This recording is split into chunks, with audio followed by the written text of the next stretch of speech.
ต่อกันที่ข่าวเกี่ยวกับงานการท่องเที่ยวท่านผู้ชมที่เคารพรีสอร์ทได้นำเอาตู้คอนเทนเนอร์มาประยุกต์เป็นห้องพักให้แก่นักท่องเที่ยวและปัจจุบันนี้กำลังได้รับความนิยมซึ่งมีแห่งเดียวในเมืองบางเวียง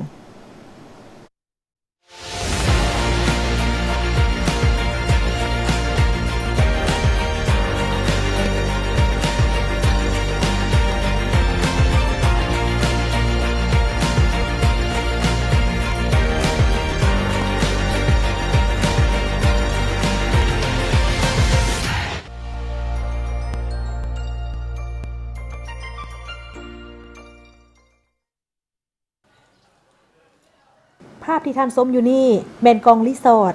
เป็นรีสอร์ทแห่งเดียวที่สร้างขึ้นแตกต่างกับรีสอร์ททั่วไปย้อนว่าทั้งหมดเรือนนอนห้านอาหารแมนเป็นตู้คอนเทนเนอร์ผสมประสานกับวัสดุก่อสร้างที่จำเป็นเพื่อประกอบเป็นเรือนพักแบบบ่คือไผกองรีสอร์ทสร้างขึ้นในเนื้อที่ 4,000 กว่าตารางเมตรมีเรือนทั้งหมดแมน17หลังมี23ห้องนอนและได้จัดแบ่งออกเป็น3ประเภทคือเรือนและห้องประเภท Aประเภท B ประเภท C และประเภท D เหตุผลของการจัดแบ่งประเภทห้องแม่นขึ้นกับการตกแต่งเช่นประเภท A จะเป็นห้องเตียงเดียวนอนได้2คนมีห้องน้ำและระเบียงนั่งชมวิวและอ่านหนังสือห้องนี้ปัจจุบันแม่นอยู่ในระยะของการส่งเสริมลาวเที่ยวลาวห้องละ 225,000 กีบต่อคืนห้อง B เป็นห้องที่สามารถเสริมเตียงได้ในราคา 240,000 กีบต่อคืนห้องซีเป็นห้อง2เตียงราคา 450,000 กีบต่อคืนและห้องประเภทดีแม่นเป็นเรือนแบบครอบครัวเป็นเรือน2สั้นมีห้องนอนอยู่สั้นลุมและสั้นถึงมีห้องครัวไว้สำหรับแขกที่มักแต่งกินเองราคา 975,000 กีบต่อคืน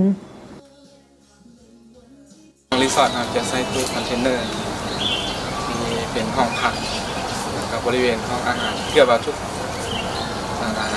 ห้องนอนแล้วก็บริเวณขอบเขตบริการของรีสอร์ทจะเป็นตู้คอนเทนเนอร์จะแตกต่างกับบริอื่นสำหรับการบริการมีแน่นอนแล้วเรื่องการท่องเที่ยวเนาะเราต้องเน้นเรื่องความสะอาดเป็นหลักนอกจากนั้นก็เรื่องมนุษยสัมพันธ์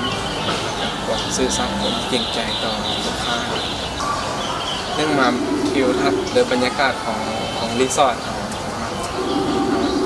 สามารถจัดเป็นโซนที่แบบเป็นส่วนตัว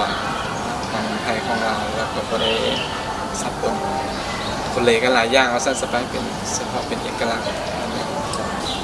รัฐบาลท่านก็ได้เปิดเรื่องแผนพัฒนาการท่องเที่ยวในลาวเขาลาวเที่ยวลาวการในช่วงที่เปิดทางด่วนอย่างนี้รีสอร์ทของพวกเราจะได้เป็นส่วนหนึ่งในการประกอบส่วนการท่องเที่ยวลาวนี่คือว่าเขามีส่วนลดราคาห้องพักถึง 50% กองรีสอร์ทตั้งอยู่ฝากน้ำซองข้ามขัวน้ำซองไปแล้วเลี้ยวซ้ายอยู่ด้านหลังของโรงแรมทวีสุขหลังใหม่เป็นรีสอร์ทที่บ่คือไผมีเอกลักษณ์เฉพาะมีสถานที่สำหรับการปิกนิกแบบครอบครัวและหมู่เพื่อนหรือจัดงานพบปะสังสรรค์แบบวงแคบ